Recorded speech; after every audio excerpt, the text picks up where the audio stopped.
ఈరోజు మనం గుర్తు చేసుకోబోయేటువంటి ఒక పాఠం ఏంటి అని అంటే, ఈరోజు దేవదూతలు అనేటువంటి పాఠాన్ని మనం నేర్చుకుంటాం. ఇంగ్లీష్లో ఏంజల్స్ అని అంటారు. గాడ్స్ ఏంజల్స్, దేవుని యొక్క దూతలు లేదా దేవదూతలు. బైబిల్లో అక్కడక్కడ ప్రభు దూత అని, యెహోవా దూత అని, దేవుని దూత అని, దేవదూతలు అని పిలువబడ్డారు. God's angels. ఏంజల్ అని అనగానే మనుషులుగా మనకు గుర్తొచ్చేటువంటి సంగతులు వేరు. పరిశుద్ధ గ్రంథాన్ని చదువుతున్నప్పుడు దూతలు అన్నప్పుడు పరిశుద్ధ గ్రంథం నుంచి నేర్చుకోవలసినటువంటి కొన్ని సంగతులు ఉన్నాయి. ఆ సంగతుల గురించి మనం ఈరోజు చూస్తున్నాం.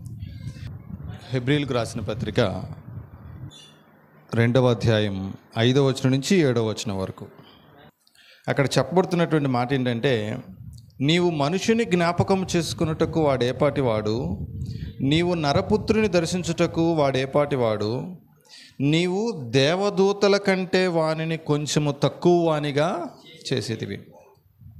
ఇప్పుడు మనం ఎవరి గురించి నేర్చుకుంటున్నాము అని అంటే, మనకంటే తక్కువ వాని గురించా, మనకంటే గొప్పవాని గురించా ఇప్పుడు మనం నేర్చుకునేది? ఓకేనా? ఎవరికంటే? మనకంటే గొప్పవాని గురించా, తక్కువవాని గురించా? గొప్పవాని గురించి నేర్చుకుంటున్నాం. దేవదూతలు మనుషుల కంటే గొప్పవారు. నరపుత్రుణ్ణి గురించి మాట్లాడాల్సి వచ్చినప్పుడు, దేవదూతల గురించి మాట్లాడాల్సి వచ్చినప్పుడు, దేవదూతల కంటే తక్కువ వానిగా చేయబడ్డాడు. దేవదూతల కంటే తక్కువ వానిగా దేవుని చేత చేయబడినటువంటి వాడు మనుషుడు, నరుడు, మనము. అంటే మనకంటే కూడా దేవదూతలు బలవంతులని, శక్తివంతులని, మనకంటే కూడా గొప్పవారు అని మనకి ఈ వచనాన్ని బట్టి మనకు అర్థం చేసుకోవాలి. పేతురు గారు రాసిన పత్రికలో కూడా ఇదే మాట చదువుకుంటాం. చూడండి ఒకసారి. పేతురు గారు రాసిన 2వ పత్రిక 2వ అధ్యాయంలో, పేతురు గారు రాసిన 2వ పత్రిక 2వ అధ్యాయం డైరెక్ట్గా మనం 11వ వచనం దగ్గరికి వెళ్ళిపోదాం. చూడండి. దేవదూతలు వారికంటే మరి అధికమైన బలమును శక్తియు గలవారైనను ప్రభువు ఎదుట వారిని దూషించి వారి మీద నేరము మోప వెరతురు. ఎవరి గురించి మాట్లాడుతున్నాడు అని అంటే, మనం అక్కడ 2వ అధ్యాయంలో ప్రారంభం నుంచి మనం చదువుకుంటున్నప్పుడు అబద్ధ ప్రవక్తలను గురించి, మిగిలినటువంటి వారిని గురించి, అలాగే 7వ వచనంలో దుర్మార్గుల కామ వికారయుక్తమైనటువంటి నడవడి చేత బాధపడినటువంటి లోతుని గురించి, వీరందరిని గురించి మాట్లాడుకుంటూ, మనుషులను గురించి మాట్లాడుకుంటూ చెప్తున్నటువంటి సంగతులు ఏంటంటే, 11వ వచనంలో దేవదూతలు వారికంటే మరి అధికమైన బలమును శక్తియు గలవారైనను అని అంటున్నాడు. మనుషుల కంటే కూడా దేవదూతలు అధికమైనటువంటి శక్తి, బలము కలిగినటువంటి వారు దేవదూతలు. మనకంటే అధికమైనటువంటి శక్తి, అధికమైనటువంటి బలము కలిగినటువంటి వారు దేవదూతలు. దేవదూతల కంటే కొంచెము తక్కువ వానిగా దేవుడు మనలను చేశాడు అని హెబ్రీ గ్రంథకర్త రాసినటువంటి సంగతులు మనం చూస్తున్నాం. ఈరోజు మనం నేర్చుకునేటువంటి పాఠంలో దేవదూతల గురించి మనం ప్రారంభంలో పరిచయంలో మనం ఏం నేర్చుకుంటున్నామనంటే, దేవదూతలు అనబడినటువంటి వారు మనుషుల కంటే, మనకంటే కొంచెము గొప్పవారు, మనుషుల కంటే గొప్పగా చేయబడిన వారు, మనుషుల బలము కంటే ఎక్కువ బలము కలిగిన వారు, మనుషులకున్న సామర్థ్యము కంటే ఎక్కువ సామర్థ్యము కలిగిన వారు అనేది ఈ 2 వచనాలను బట్టి మనం చూస్తాం. దేవదూతలను దేవుడు సృజించినటువంటి సందర్భాన్ని గురించి యోబు గారు గ్రంథంలో ఒక మాట చదువుకుందాం. చూడండి. యోబు గ్రంథం 38వ అధ్యాయంలో ఆయన ఎప్పుడు కలగజేశాడు దేవదూతలను అనేటువంటిది ఒక చిన్న సమాచారం మనకు అక్కడ దొరుకుతుంది. చూద్దాం. యోబు గ్రంథం 38వ అధ్యాయం 4వ వచనం నుంచి నేను చదువుతున్నాను, జాగ్రత్తగా వినండి. యోబు గ్రంథం 38వ అధ్యాయం 4వ వచనం నుంచి నేను చదువుతున్నాను. నేను భూమికి పునాదులు వేసినప్పుడు నీవెక్కడ నుంటివి? నీకు వివేకము కలిగి ఉన్న ఎడల చెప్పుము. నీకు తెలిసిన ఎడల దానికి పరిమాణమును నియమించిన వాడెవడో చెప్పుము. దాని మీద పరిమాణపు కొల వేసిన వాడెవడో చెప్పుము. దాని స్తంభముల పాదులు దేనితో కట్టబడినవో చెప్పుము. ఉదయ నక్షత్రములు ఏకముగా కూడి పాడినప్పుడు, దేవదూతలందరూ ఆనందించి జయధ్వనులు చేసినప్పుడు దాని మూలరాతిని వేసిన వాడెవడు? అంటే భూమికి పునాదిని వేసినప్పుడు 4వ వచనంలో చూస్తున్నాం. భూమికి పునాది వేసినప్పుడు అప్పుడు ఏం జరిగింది అని అంటే దేవదూతలందరూ ఆనందించి జయధ్వనులు చేశారు. భూమికి పునాదులు వేసినప్పుడు, భూమికి పునాదులు వేసేటప్పటికే ఎవరున్నారు? దేవదూతలు ఉన్నారు. ఏం చేస్తున్నారు? జయధ్వనులు చేస్తున్నారు. కొలసీలకు రాసినటువంటి పత్రికలో సృజించబడినటువంటి ఒక విధానాన్ని గురించి మనం ఒకటి నేర్చుకుంటాం. కొలసీలకు రాసిన పత్రిక 1వ అధ్యాయం 15 నుంచి చదువుకుందాం. చూడండి, కొలసీ పత్రిక 1వ అధ్యాయం 15 నుంచి. ఆయన అదృశ్య దేవుని స్వరూపి అయి సర్వసృష్టికి ఆది సంభూతుడై ఉన్నాడు. ఎలయనగా ఆకాశమందున్నవియు భూమి అందున్నవియు దృశ్యమైనవి కానీ, అంటే దృశ్యమైనవి అంటే కనపడేవి కానీ, అదృశ్యమైనవి అంటే కనపడనివి కానీ, అవి సింహాసనములైన, అవి ప్రభుత్వములైన, ప్రధానులైన, అధికారములైనను సర్వమును ఆయన యందు సృజించబడెను. సర్వమును ఆయన ద్వారాను ఆయన బట్టే, యేసుక్రీస్తు వారిని బట్టి సమస్తమును కూడా సర్వమును కూడా సృజించబడ్డాయి. దేవుడు వాటిని కలగచేశాడు, సమస్తమును సమస్త సృష్టిని కలగచేశాడు అనేటువంటి విషయాన్ని మనం ఇక్కడ ఆలోచన చేస్తున్నాం. సమస్తమును, అది ఆకాశమందున్నవి కావచ్చు, భూమి అందున్నవి కావచ్చు, దృశ్యమైనవి కావచ్చు, అదృశ్యమైనవి కావచ్చు, సమస్తమును కూడా దేవుడు సృష్టించాడు అని మనం చూస్తున్నాము. యోబు గ్రంథంలో మనం ఏం చూస్తున్నాము అని అంటే భూమికి పునాది వేసేటప్పటికి అప్పటికే దేవదూతలు ఉన్నారు అని, భూమికి పునాదులు వేసేటువంటి ఆ సందర్భంలో దేవదూతలు జయధ్వనులు చేస్తున్నారు అని మనం చూసాం. ఇంతవరకు మనం పరిచయంలో ఈ విషయాలు మనం జ్ఞాపకం చేసుకుంటున్నాం.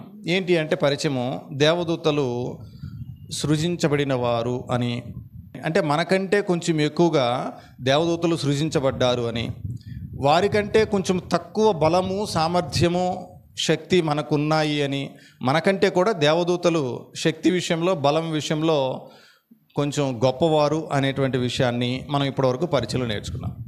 సమస్య ఏంటంటే క్రైస్తవులలోనే కావచ్చు, క్రైస్తవులు కాని వాళ్ళలోనే కావచ్చు, దేవదూతలు అనగానే ఒక అపోహ ఉంది సమాజంలో.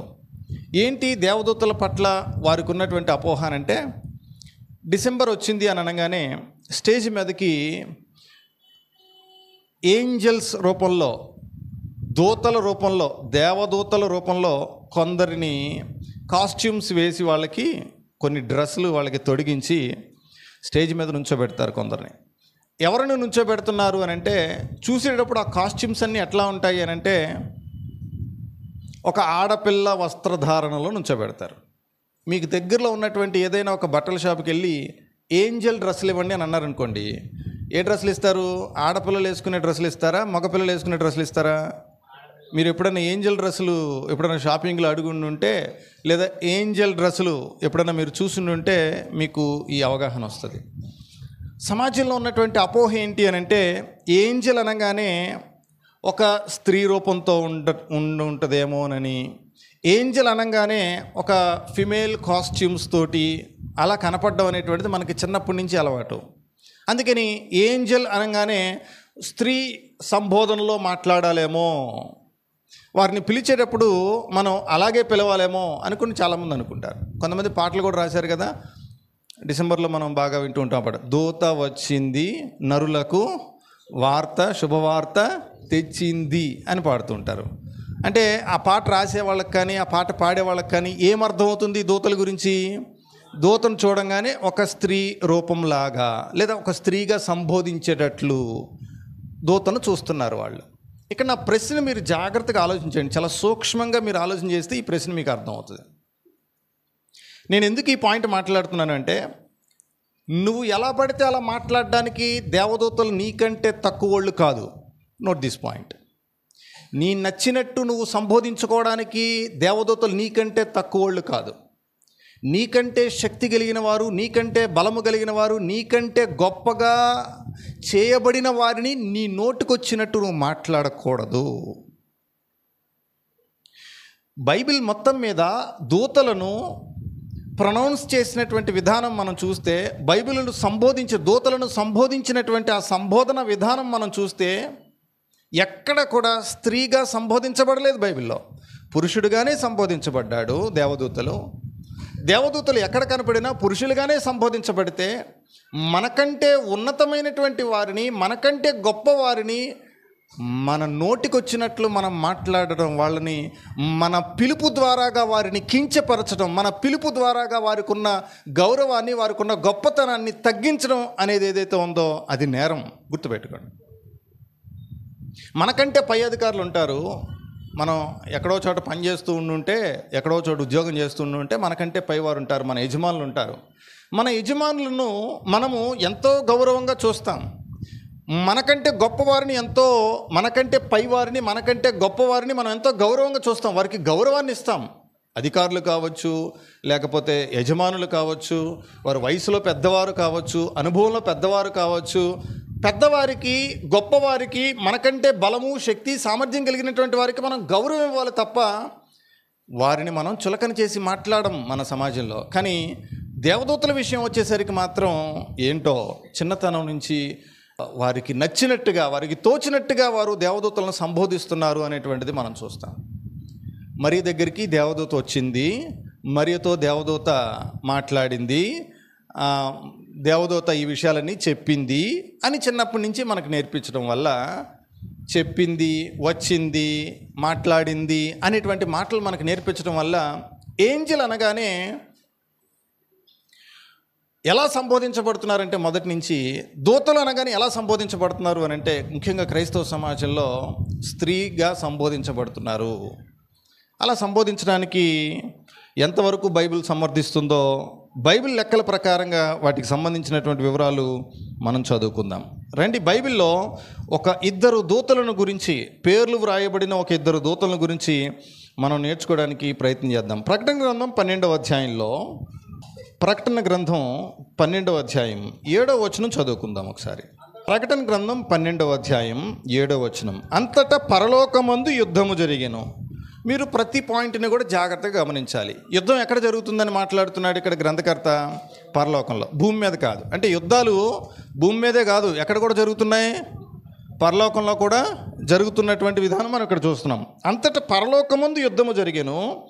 మిఖాయేలును అతని దూతలను ఆ ఘట సర్పముతో యుద్ధము చేయవలెనని ఉండగా. మీరు బాగా గమనించాల్సింది ఏంటంటే, భూమి మీద కూడా కొంతమంది మిఖాయేలు అనే పేరుతో ఉంటారు. తెలుసా? ఈ ఊర్లో ఎవరైనా ఉన్నారా మిఖాయేలు అనే పేరుతో? ఉన్నారా? మన స్థానిక సంఘంలో ఎవరైనా మిఖాయేలు అనేటువంటి పేరుతో ఎవరైనా ఉన్నారా? లేరా? పోనీ మన స్థానిక సంఘానికి ఎప్పుడన్నా గెస్ట్లుగా వచ్చి వాక్యం చెప్పిన వాళ్ళు ఎవరైనా సేవకులు మిఖాయేలు అనే పేరుతో ఉన్నారా? ఎందుకు లేరన్నా? జోసెఫ్ మైకేల్ గారి పేరు మిఖాయేల్ కాదా? ఇంగ్లీష్ బైబిల్లో మైఖేల్, తెలుగు బైబిల్లో మిఖాయేలు. జోసెఫ్ మైకేల్ గారు ఎన్నిసార్లు వచ్చారు ఇదే డయాస్ మీద నుంచుని? అర్థమవుతుందా? జోసెఫ్ మైకేల్ అంటే జోసెఫ్ అంటే యోసేపు, అలాగే మైఖేల్ అంటే మిఖాయేలు. మిఖాయేలు అనేటువంటి ఒక పేరు కలిగినటువంటి వారు ఈ భూమి మీద ఉన్నారు. భూమి మీద ఎందుకు? ఈ ఊర్లో ఉన్నారు. ఈ ఊర్లో ఎందుకు? ఇదే డయాస్ మీద ఇదే మైకి తీసుకొని వాక్యం చెప్పినటువంటి వారు కూడా ఉన్నారు. ఇప్పుడు మనం ప్రకటన గ్రంథం 12వ అధ్యాయంలో చదువుకుంటున్నటువంటి మిఖాయేలు గారు మన ఊర్లో లేదా భూమి మీద లేదా మన సంఘంలో ఉన్న మిఖాయేలు గారు కాదు.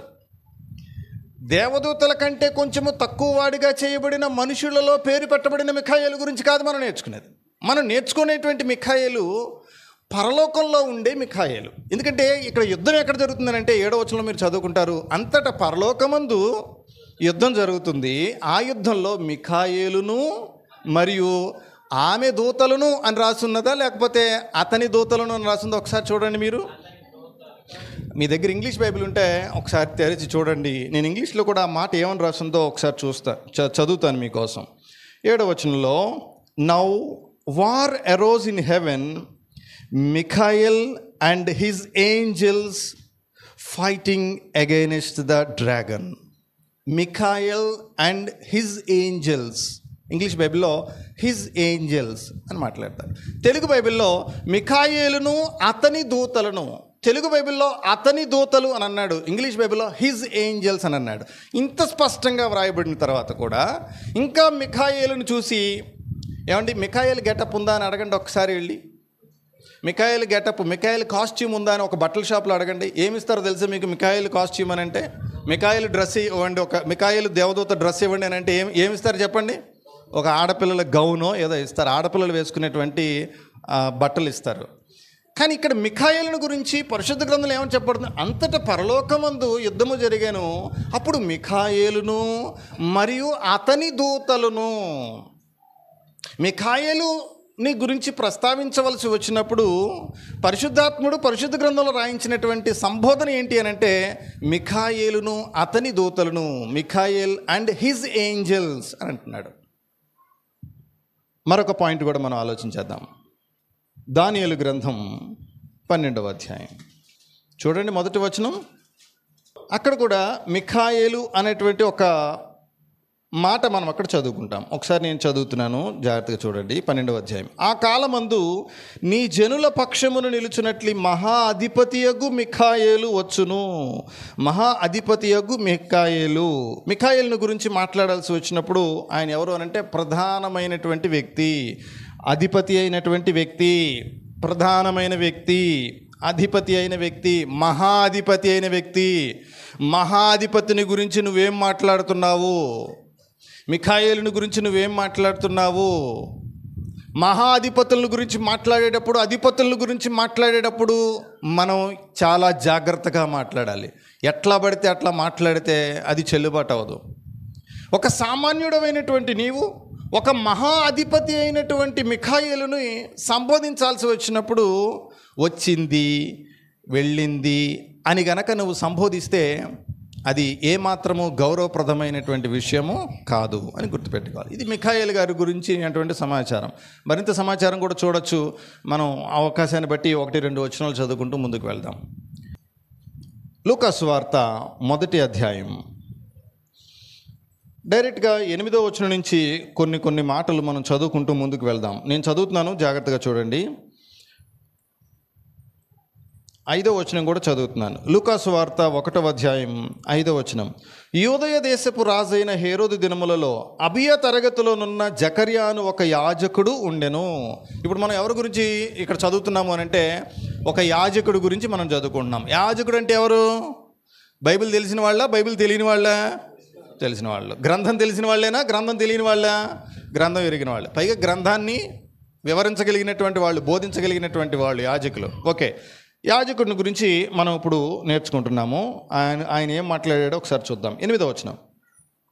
జకర్యా తన తరగతి క్రమము చొప్పున దేవుని ఎదుటి యాజక ధర్మము జరిగించుచుండగా.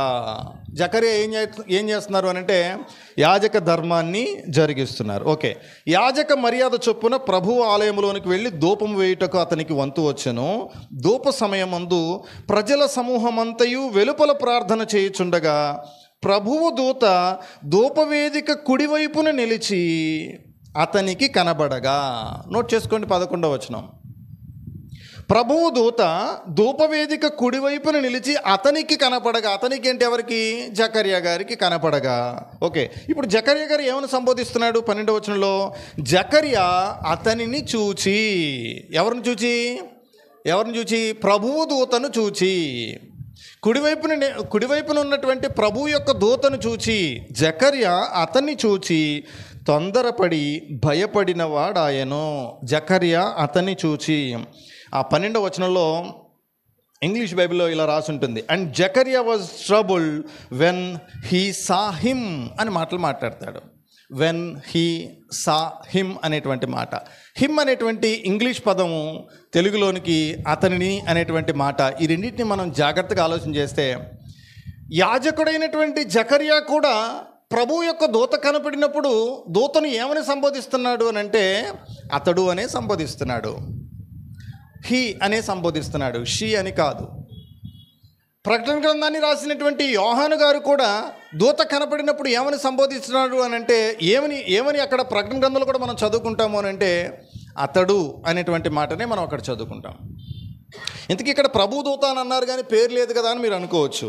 ఆ కింద వచనాల్లోనికి వెళ్తే ఆ పేరును గురించి మనం అక్కడ చదువుకుంటాం. తర్వాత 19వ వచనం చదువుకుందాం. 19వ వచనంలో దూత, నేను దేవుని సముఖమందు నిలుచు గబ్రియేలును, నీతో మాట్లాడుటకును ఈ సువర్తమానము నీకు తెలుపుటకును పంపబడి తిని. ఇక్కడ ఒక దూత పేరు కూడా చెప్పబడినటువంటి సందర్భం. ఏంటి ఈ దూత పేరు అని అంటే గబ్రియేలు దూత. గాబ్రియేలు కాదు, చాలామంది గాబ్రియేల్ అంటారు, గాబ్రియేలు కాదు, గబ్రియేలు అనేటువంటి ఆ మాటను మనం అక్కడ చూడాలి. గబ్రియేలు. ఎలా పడితే అలాగా మాటలను సాగదీసేయడానికి కుదరదు. నా పేరుని ఎవరైనా సాగదీస్తే నేను ఊరుకుంటానో చెప్పండి? మీ పేరుని ఎవరైనా మీరు సాగదీసి చెప్తే మీరు ఊరుకుంటారో చెప్పండి? ఇప్పుడు మనం ఎవరి పేరుని సాగదీస్తున్నట్టు గాబ్రియేలు అని అంటే ఎవరి పేరున? మనకంటే గొప్ప వాళ్ళని, మనకంటే గొప్పగా చేయబడిన వాళ్ళని మనం అది అగౌరవంగా మనం పిలుస్తున్నట్లు అర్థం. గబ్రియేలు అనేటువంటి దేవదూత, ప్రభు యొక్క దూత జకర్యా దగ్గరికి వచ్చినప్పుడు, జకర్యా ప్రభు యొక్క దూతను చూచినప్పుడు, గబ్రియేలును చూచినప్పుడు ఏమని మాట్లాడుతున్నారు అని అంటే ఇదిగో అతడు, ఆయన అని మాట్లాడుతున్నటువంటి సందర్భాలు మనం చూస్తున్నాం. ఒక వ్యక్తి ఏమో వాక్యం బాగా ఎరిగినటువంటి ఒక వ్యక్తి ఏమో చక్కగా మొత్తం అక్కడ ఉన్నటువంటి పరలోకంలో ఉన్నటువంటి సంగతులన్నింటినీ కూడా గమనిస్తున్నటువంటి వ్యక్తి. వీరిరువురు కూడా చాలా గొప్ప వ్యక్తులు. వీరు మాట్లాడుతున్నటువంటి మాటల్లో ఉన్నటువంటి సారాంశం మనం అక్కడ చూస్తున్నాం. మరి దగ్గరికి కూడా వచ్చి గబ్రియేలు దూత మాట్లాడినటువంటి సంగతులు మనం చూస్తాం. ప్రకటన గ్రంథంలో ఒక మాట చదువుకుందాం చూడండి. చివరి అధ్యాయంలోనికి మనం వెళ్ళినప్పుడు ప్రకటన గ్రంథంలో అక్కడ కూడా దేవుని యొక్క దూతకు, ప్రభువు దూతకు నమస్కారం చేయడానికి ప్రయత్నించిన సందర్భంలో అక్కడ చెప్పబడిన మాటలు ఒకసారి చదువుకుందాం చూడండి. ప్రకటన గ్రంథం 19వ అధ్యాయం 10వ వచనం నుంచి నేను జాగ్రత్తగా చదువుతున్నాను చూడండి. ప్రకటన గ్రంథం 19వ అధ్యాయం 10వ వచనం. అందుకు నేను అతనికి నమస్కారం చేయుటకై అతని పాదములు ఎదుట సాగిలపడగా అతడు, వద్దు సుమి, నేను నీతోనూ యేసును గూర్చిన సాక్ష్యము చెప్పు నీ సహోదరులతోనూ సహదాసుడను, దేవునికే నమస్కారము చేయుము, యేసును గూర్చిన సాక్ష్యము ప్రవచనానుసారమని నాతో చెప్పెను. ఇక్కడ మళ్ళీ చదువుతున్నాను చూడండి 10వ వచనం. అంతటా నేను అతనికి నమస్కారము చేయుటకై అతని పాదములు ఎదుట సాగిలపడగా, అతనికి అనేటువంటి మాట 2 సార్లు రాయబడింది చూడండి. అతనికి నమస్కారం చేయుటకు అతని పాదముల మీద, ఎవరి పాదాల మీద? ఎవరికి నమస్కారం చేయడానికంటే దూత పాదాలకు నమస్కారం చేయడానికి ప్రయత్నం చేస్తున్న సందర్భాలు, దూతకు నమస్కరించడానికి ప్రయత్నం చేస్తున్న సందర్భాలు, దూత పాదాలు పట్టుకోవడానికి ప్రయత్నం చేస్తున్న సందర్భంలో అక్కడ చెప్పబడినటువంటి మాట ఏంటంటే అతనికి నమస్కారం చేయడానికి, అతని పాదములు పట్టుకోవడానికి ప్రయత్నం చేస్తున్న సందర్భంలో దూత అంటున్నారు, వద్దు, నేను కూడా నీతో పాటు సహదాసుడనే, మనమందరమును కలిసి ఎవరిని ఆరాధించవలసినటువంటి వాళ్ళమంటే దేవునిని మనము ఆరాధించవలసినటువంటి వారము. దేవదూతకు ఆరాధన చేసేటువంటి వాళ్ళు కూడా ఉన్నారు ఈ రోజున. అది సరైనటువంటిది కాదు అని మనం అక్కడ చదువుకుంటాం. ఇదే 19వ అధ్యాయం 10వ వచనంలో ఇంగ్లీష్ బైబిల్లో ఏమని రాసి ఉంటుంది అని అంటే, then I fell down at his feet to worship him అనేటువంటి మాట రాసి ఉంటుంది. హిజ్ అనేటువంటి మాట, హిమ్ అనేటువంటి మాట, ఈ 2 మాటలు ఇంగ్లీష్ బైబిల్లో వాడబడ్డాయి. తెలుగు బైబిల్లో అతనికి సాగిలపడటము, అలాగే అతని పాదాలను పట్టుకోవడము, అతను అనేటువంటి పదాలు మనం ఇక్కడ చూస్తున్నాం. వీటన్నిటి బట్టి మనకేమర్థం అవుతుంది అని అంటే గబ్రియేలు అనేటువంటి దేవదూత కావచ్చు, ప్రధాన దూత కావచ్చు, అలాగే మిఖాయేలు అనేటువంటి ఒక ప్రధాన దూత కావచ్చు, వీరు మాట్లాడుతున్నటువంటి సందర్భంలో, వీరు కనపడుతున్నటువంటి సందర్భంలో వీరిని గురించి గ్రంథకర్తలు ఏమని ప్రస్తావించారు అని అంటే, వీరిని గురించి యాజకులు ఏమని ప్రస్తావించారు అని అంటే అతడు ఆయన అనే ప్రస్తావించారు తప్ప స్త్రీలింగంతో ప్రస్తావించబడినట్లుగా మనం ఎక్కడ పరిశుద్ధ గ్రంథంలో చూడం. న్యాయాధిపతుల గ్రంథంలో కూడా ఒక ఉదాహరణ మనం చదువుకుందాం. అక్కడ దూత పేరు రాయబడలేదు, కానీ దూత కనపడిన విధానం ఏంటో మనకు అక్కడ కనపడుతుంది. ఒకసారి చూద్దాం చూడండి. న్యాయాధిపతుల గ్రంథం 13వ అధ్యాయంలో అక్కడ కూడా ఒక సంగతిని మనం నేర్చుకుందాం. నేను చదువుతున్నాను, జాగ్రత్తగా వినండి. న్యాయాధిపతుల గ్రంథం 13వ అధ్యాయం 2వ వచనం నేను చదువుతున్నాను, జాగ్రత్తగా చూడండి. 13వ అధ్యాయం 2వ వచనం. ఆ కాలమున దాను వంశస్థుడును జోరియా పట్టణస్థుడనైన మనోహ అని ఒకడుండెను. అతని భార్య గొడ్రాలై కానుపు లేక యుండెను. యెహోవా దూత ఆ స్త్రీకి ప్రత్యక్షమై, ఎవరికి ప్రత్యక్షమయ్యారు? దేవుని దూత. చెప్పండి, ఎవరికి ప్రత్యక్షమయ్యారు? మనోహ భార్యకు ప్రత్యక్షమయ్యారు. ఎవరి మనోహ భార్య? సంసోను గారి యొక్క తల్లి. Very good. సంసోను గారి యొక్క తల్లి మనోహ భార్యకు దేవదూత లేదా యెహోవా దూత ప్రత్యక్షమయ్యారు. ఏమని మాట్లాడారో చూడండి. ఇదిగో నీవు గొడ్రాలవు, నీకు కానుపు లేకపోయిను, అయితే నీవు గర్భవతి కుమారుని కందువు, కాబట్టి నువ్వు జాగ్రత్తగా ఉండి ఇదిగో ఈ చెప్పినటువంటి పనులన్నీ చేయమని చెప్పినప్పుడు 6వ వచనంలో మనం ఏమని రాయబడిందో ఒకసారి చూద్దాం. ఆ స్త్రీ తన పెనిమిటి యొద్దకు వచ్చి, దైవజనుడొకడు నా యొద్దకు వచ్చెను, అతని రూపము దేవదూత రూపమును పోలినదై మిక్కిలి భీకరముగా ఉండెను. అతడు ఎక్కడ నుండి వచ్చెనో నేను అడగలేదు, అతడు తన పేరు నాతో చెప్పలేదు. ఏమండి, ఇప్పుడు కనపడినటువంటి వ్యక్తి దేవదూతగానే వచ్చి కనపడ్డారా లేకపోతే వేరేగా వచ్చి కనపడ్డారా అని అంటే మనోహ భార్య చాలా స్పష్టంగా మాట్లాడుతున్నారు. ఏమనంటే అతని రూపము దేవదూత రూపమును పోలినది అని మాట్లాడారు. అవునా? చూడండి ఆ మాట ఎంత బాగుంటుందో. అతని రూపము దేవదూత రూపమును పోలినదై మిక్కిలి భీకరముగా ఉండెను. అతడు ఎక్కడ నుండి వచ్చెనో నేను అడగలేదు, అతడు తన పేరు నాతో చెప్పలేదు. అతడు ఎక్కడి నుంచి వచ్చానో, అతడి పేరేంటో, దైవజనుడొకడు అతడు అని మాట్లాడుతున్న సందర్భాలు. యాజకుడైనటువంటి జకర్యా అయినా, యోహాను గారైనా, అలాగే మనోహ భార్య అయినా వీరికి ప్రభు యొక్క దూత కనపడినప్పుడు, వీరికి దేవదూత కనపడినప్పుడు వీరు సంబోధిస్తున్నటువంటి విధానం ఏంటి అని అంటే అతడు, ఆయన, అతడు అని సంబోధిస్తున్నటువంటి సందర్భం. కానీ ఇప్పుడు మన సమాజంలో జరుగుతుంది ఏంటి అని అంటే దేవదూత అనగానే ఒకటి ఫిక్స్ అయిపోతారు మైండ్లో. ఏమని? మీరు ఎప్పుడన్నా షర్టు ప్యాంట్ వేసుకున్న దేవదూతలను చూసారా? గౌన్ వేసుకున్న దేవదూతలను చూసారా ఎప్పుడన్నా మీరు? అంటే సినిమాలలో కానీ, నాటికల్లో కానీ, నాటకాల్లో కానీ, స్టేజీల మీద కానీ మీరు చూసే దేవదూతలందరూ గౌన్లు వేసుకున్న దేవదూతలే కదా, షర్టు ప్యాంట్ వేసుకున్న దేవదూతలు.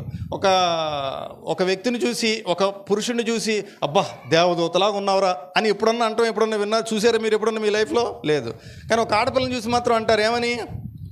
దేవదూతలాగా ఉన్నారు అని. అంటే వాళ్ళు వేసుకున్నటువంటి ఒక తెల్లని డ్రెస్ కనుక ఏదైనా వేసుకుంటే వాళ్ళని చూసి ఓ దేవదూతలాగా ఉన్నావు అని అంటారు. కానీ ఒక పురుషుడిని ఎప్పుడు కూడా ఎవరు అరే నువ్వు దేవదూతలాగా ఉన్నావురా అని అనరు. ఎందుకంటే ఇప్పటికీ మనుషులు జీర్ణించుకోలేని ఒక నిజం ఏంటి అని అంటే, ఇప్పటికీ ప్రజల్లో బాగా పాతుకుపోయినటువంటి ఒక అపోహ ఏంటి అని అంటే దేవదూతలు అంటే ఎట్లా కనపడతారని, కేవలం స్త్రీ రూపంలోనే కనపడతారు అని వాళ్ళ ఆలోచన.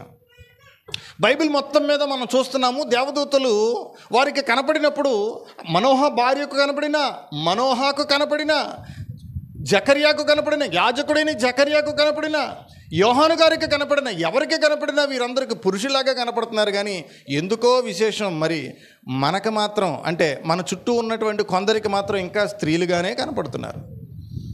నేను ఒకరోజు మా ఊర్లో ఒక నాటకం జరుగుతుంటే వెళ్ళా, క్రిస్మస్ రోజున. ఆ నాటకంలో ఓ చిన్న పిల్లని చక్కగా చీర చుట్టేసి, మరియమ్మ గెటప్ అన్నమాట, చీర చుట్టేసి ఒక పక్కన, మరో పక్కన దేవదూత గెటప్ వేసి ఆమె కూడా ఒక చీర చుట్టేసి కూర్చోబెట్టి దయాప్రాప్తురాలా నీకు శుభము అని మరియతో చెప్తున్నట్లుగా ఇద్దరికీ ఫిమేల్ కాస్ట్యూమ్సే. చెప్తున్నటువంటి వ్యక్తి ఫిమేల్ కాస్ట్యూమే, చెప్పబడుతున్నటువంటి వ్యక్తి ఫిమేల్ కాస్ట్యూమే. వారికి వేసినటువంటి డ్రెస్సెస్ ఇద్దరికి కూడా స్త్రీలకు వేసుకునేటువంటి, స్త్రీలు ధరించుకునేటువంటి వస్త్రధారణతోనే నుంచుని ఉంటారు ఇద్దరు కూడాను. మీరు కూడా చాలామంది చూసే ఉంటారు నాటకాలు జరుగుతున్నప్పుడు. దేవదూతలు అనగానే ఒక స్త్రీలు ధరించుకునేటువంటి వస్త్రధారణను ధరింపజేసి నుంచోబెడతారే తప్ప పురుషుడు ధరించేటువంటి వస్త్రధారణలతో మీకు ఎప్పుడు కూడా దేవదూతలు ఇప్పటివరకు కనపడ్డారో లేదో నాకైతే తెలియదు. మరి అప్పుడప్పుడు మీరు యూట్యూబ్ ఓపెన్ చేసి మీరు కొంతమంది ప్రజలకు మైక్ ఇస్తూ ఉంటే సాక్ష్యాల పేరట కొంతమంది మాట్లాడుతుంటారు సరే. ఏమని మాట్లాడుతుంది? తెల్లగా నాకు ఒక దేవదూత వచ్చింది, తెల్లటి బట్టలు వేసుకొని ఉంది, ఆ దేవదూత నాకు కనపడింది అని మాట్లాడుతుంటారు. అసలు ఇంతకీ కనపడింది దేవదూతో కాదో ఇప్పుడు ఈ వాక్యాన్ని బట్టి మనకు క్లారిటీ రావాలి. ఎందుకంటే దేవదూతే కనుక కనపడితే ఎలా కనపడతారు? మనోహ భార్య కనపడినట్టు కనపడాలి, మనోహకు కనపడినట్టు కనపడాలి, యోహాను గారికి కనపడినట్టు కనపడాలి, జకర్యా కనపడినట్టు కనపడాలి, పురుషుడిగా కనపడాలి. నీకు మాత్రమే స్త్రీగా కనపడుతున్నారు అని అంటే అసలు ఇంతకీ కనపడింది దేవదూత లేక ఇంకేమన్నా దూత? అది నువ్వే డిసైడ్ చేసుకోవాలి. ఒకవేళ నీకు కనపడిన దేవదూత గాబ్రియెల్ దూత అయ్యుండుంటే, నీకు కనపడిన దేవదూత ప్రభు దూత అయ్యుండుంటే, నీకు కనపడి నీకు కలలో దర్శనంలో వచ్చినటువంటి దేవదూత ప్రభువు పంపగా వచ్చి నిన్ను బలపరిచిన దేవదూత అయ్యుండుంటే, ఆ రోజు పేతురు చెరసాల్లో ఉన్నప్పుడు దూతను దేవుడు పంపినట్టుగా ఈరోజు నువ్వు కష్టాల్లో ఉన్నప్పుడు దేవుడు ఒకవేళ నీ దగ్గరికి దూతను పంపి ఉంటే ఆ దూత నీ దగ్గరికి వచ్చి ఉంటే ఆ దూత నీకు ఎలా కనపడాలి? ఖచ్చితంగా అలాగే కనపడాలి. ఆ మాట చదువుకుందాం చూడండి. అక్కడ న్యాయాధిపతుల గ్రంథం 13వ అధ్యాయంలో 6వ వచనంలో, అతని రూపము దేవదూత రూపమును పోలినదై మిక్కిలి భీకరముగా ఉండెను. అతడు ఎక్కడి నుండి వచ్చానో నేను ఎరగలేదు, నేను అడగలేదు. అతడు తన పేరు నాతోనూ చెప్పలేదు. అతడు అని. ఏమంటే మనోహ భార్యకి ఎలా అర్థమైందేమో, మనోహకి ఇంకెలా అర్థమైందని అనుకుంటున్నారా? ఆ కింద వచనాల్లో మనోహకి ఏమర్థమైందో కూడా మనం చదువుకుంటాం చూడండి. మనోహకి ఏమర్థమైందో చూద్దాం. 8వ వచనం చదువుకుందాం. అందుకు మనోహ, నా ప్రభువా, నీవు పంపిన దైవజనుడు మరలా మా యొద్దకు వచ్చి, నీవు పంపిన దైవజనుడు అని మాట్లాడుతున్నాడు చూడండి. అక్కడ నీవు పంపిన దైవజనుడు మరలా మా యొద్దకు వచ్చి, పుట్టబోవు ఆ బిడ్డకు మేము ఏమేమి చేయవలనో దానికి మాకు నేర్పమట్లు దయచేయమని యెహోవాను వేడుకొనగా, దేవుడు మనోహ ప్రార్థన ఆలకించను గనుక ఆ స్త్రీ పొలములో కూర్చుండగా దేవుని దూత ఆమెను దర్శించెను. మరలా దేవుని దూత మనోహ భార్యను దర్శించినటువంటి సంగతి, రెండవసారి దర్శించినటువంటి సంగతిని ఇక్కడ చూస్తున్నాం. ఆ సమయమున ఆమె పెనిమిటి అయిన మనోహ ఆమె యొద్ద ఉండలేదు గనుక ఆ స్త్రీ త్వరగా పరుగెత్తి, ఆనాడు నా యొద్దకు వచ్చిన పురుషుడు నాకు కనపడినని అతనితో చెప్పాను. ఎవరు కనపడ్డాడంట? ఆనాడు నాకు కనపడిన ఆ పురుషుడు మళ్ళీ నాకు కనపడ్డాడు. ఎందుకని ఆ పురుషుడు అని అంటుంది? పేరు పెట్టి పిలవడానికి పేరు తెలియదు కాబట్టి. ఎందుకని? ఆ పై వచనాలు మనం చదువుకున్న 6-7 వచనాల్లో, అతడు ఎక్కడి నుండి వచ్చానో నేను అడగలేదు, అతడి పేరేమిటో ఆయన కూడా నాకేమీ చెప్పలేదు. పేరు లేదు కాబట్టి ఇప్పుడు ఏమని పిలుస్తారు? ఆ పురుషుడు వచ్చాడు. ఈ మాట మీరు చెప్తే మరి ఆశ్చర్యంగా ఉంటుందేమో, కానీ కొంత తూర్పుగోదావరి, పశ్చిమ గోదావరి జిల్లాల్లో ఈ మాట మీరు బాగా వింటారు. నేను కొన్నిసార్లు వింటాను. అటువైపు వెళ్ళినప్పుడు ఏ మనిషిరా వీడు అంటూ ఉంటారు అన్నమాట. ఆ మనిషి వచ్చాడా, ఈ మనిషి వెళ్ళాడా, ఆ మనిషి వచ్చాడా, ఈ మనిషి వెళ్ళాడా, ఇట్లా మాట్లాడుతుంటారు తప్ప పేర్లు ఉన్నా కూడా అలా పిలవటం, అలా సంబోధించడం అనేటువంటిది ఇంకా కొన్ని ఊర్లలో, కొన్ని ప్రాంతాల్లో అది వాడుక. మనోహ భార్య ఏమని మాట్లాడుతున్నారంటే, ఇంతకుముందు నా దగ్గరికి వచ్చినటువంటి ఆ పురుషుడు మళ్ళీ నా దగ్గరికి వచ్చాడు, నువ్వు రా అని తన భర్తను వెంట తోడుకొని తీసుకుని వెళ్తున్నప్పుడు తన భర్త ఏమని మాట్లాడుతున్నాడో ఒకసారి చూడండి. తన భర్త ఏమని మాట్లాడుతున్నాడు? 13వ వచనం, యెహోవా దూత, నేను ఆ స్త్రీతో చెప్పినదంతయు ఆమె చేసుకొనవలెను అని ఆ చెప్పినటువంటి సంగతులన్నీ చెప్పిన తర్వాత 16వ వచనంలో, యెహోవా దూత, నీవు నన్ను నిలిపినను, నీ భోజనము నేను తినను. 17వ వచనంలో, మనోహ, నీ మాటలు నెరవేరిన తర్వాత మేము నిన్ను సన్మానించున్నట్లు నీ పేరేమని యెహోవా దూతను అడుగగా, యెహోవా దూత, నీవేళ నా పేరు అడుగుచున్నావు, అది చెప్పన సఖ్యము కాదు అనేను. ఇక్కడ ఉన్నటువంటి ఇవి సంగతులన్నీ మనం ఆలోచన చేస్తుంటే, మనోహకి కావచ్చు, మనోహ భార్యకు కావచ్చు, జకర్యాకు కావచ్చు, యోహాను గారికి కావచ్చు, వీళ్ళందరికీ ఒక రకంగా కనపడితే నీకే ఒక రకంగా కనపడుతుందంటే నీకు బైబిల్ అర్థమై కనపడుతున్నట్ట, లేకపోతే నీకు సరిగ్గా దృష్టి ఉండే కనపడుతున్నట్లా, లేక దృష్టి లేక కనపడుతున్నట్లా ఒకసారి ఆలోచన చేసుకోవాలి. ఇంకా ఎవరైనా సరే డిసెంబర్ నెల వచ్చిన తర్వాత, ఇంకా ఎవరైనా సరే గబ్రియల్ దూత పేరట, ఇంకా ఎవరైనా సరే ఫిమేల్ కాస్ట్యూమ్స్ తోటి గనక, స్త్రీ వస్త్రధారణతోటి గనక గబ్రియల్ దూతను గనక నుంచోబెట్టారు అని అంటే, ఇంకా ఎవరిని మోసం చేయడానికి, ఇంకా ఎవరిని బైబిల్కి తప్పుద్రోవ పట్టించడానికి, ఇంకా ఎవరిని ఎంతమందిని బైబిల్ నుంచి పక్కకు తొలగింప చేయడానికి అనేది ఆలోచన చేయాలి. నేను చెప్తున్న ఈ మాటలు మీ అందరికీ కొత్త ఏమీ కాదు, మీ అందరూ బాగా ఎప్పుడు నేర్చుకునేవే. ఎలీష్ అన్నయ్య మీకు ఎప్పుడు చెప్పేటువంటి సంగతులే. అయితే నేను ఈ మాటలు ప్రత్యేకంగా నేను మరలా గుర్తు చేస్తున్నటువంటి సందర్భం ఏంటంటే, ఈ మైక్ ద్వారా వింటున్నటువంటి వారు కానీ, తర్వాత యూట్యూబ్లో ఈ ప్రసంగాన్ని చూసేటువంటి వాళ్ళకి కానీ కూడా ఈ విషయం తెలియాలన్న ఉద్దేశంతో ఈ ప్రసంగం చేస్తున్నాను తప్ప మీకు ఎవ్వరికీ తెలియనటువంటి కొత్త సంగతి అయితే మాత్రం నేనేమీ చెప్పట్లేదు. ఈరోజు దేవదూతలను గురించినటువంటి వాస్తవాలు మనం నేర్చుకుంటున్నాం. దేవదూతలను గురించినటువంటి వాస్తవాలు, దేవదూతలు ఎవరు చెప్పినటువంటి మాటలు వింటారు?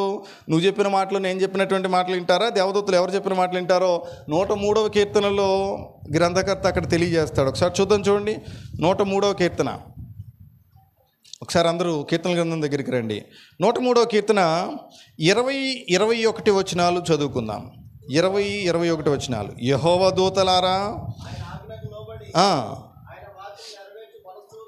ఆయన ఆజ్ఞకు లోబడి ఆయన వాక్యము నెరవేర్చు బలశూరులారా ఆయనను సన్నుతించుడి, ఆయన సైన్యములారా అని మాట్లాడుతున్నాడు. చూడండి, ఆయన దూతలారా, ఆయన సైన్యములారా, ఆయన ఆజ్ఞకు లోబడి వాక్యాన్ని నెరవేర్చేటువంటి బలశూరులారా. బలశూరులారా అంటే బలవంతులు వారు, మనకంటే బలవంతులు. దేవదూతలు అనగానే మనకంటే బలవంతులు, మనకంటే శక్తివంతులు. వారిని మనం సంబోధించేటప్పుడు సరిగ్గా సంబోధించాలి. వారిని మనం చులకనగా సంబోధించకూడదు, వారిని మనం హేళనగా సంబోధించకూడదు. వారు ఉన్నటువంటి స్థితిని, వారు ఉన్నటువంటి స్థాయిని, వారు ఉన్నటువంటి పరిస్థితికి తగినటువంటి విధంగానే వారిని సంబోధించాలి తప్ప, వారు ఉన్నటువంటి హోదాకు సంబంధించి మనం సంబోధించాలి తప్ప వారిని అగౌరవపరిచేటువంటి విధంగా మనం సంబోధించకూడదు అనేటువంటిది మనం ఇక్కడ చూస్తున్నాం.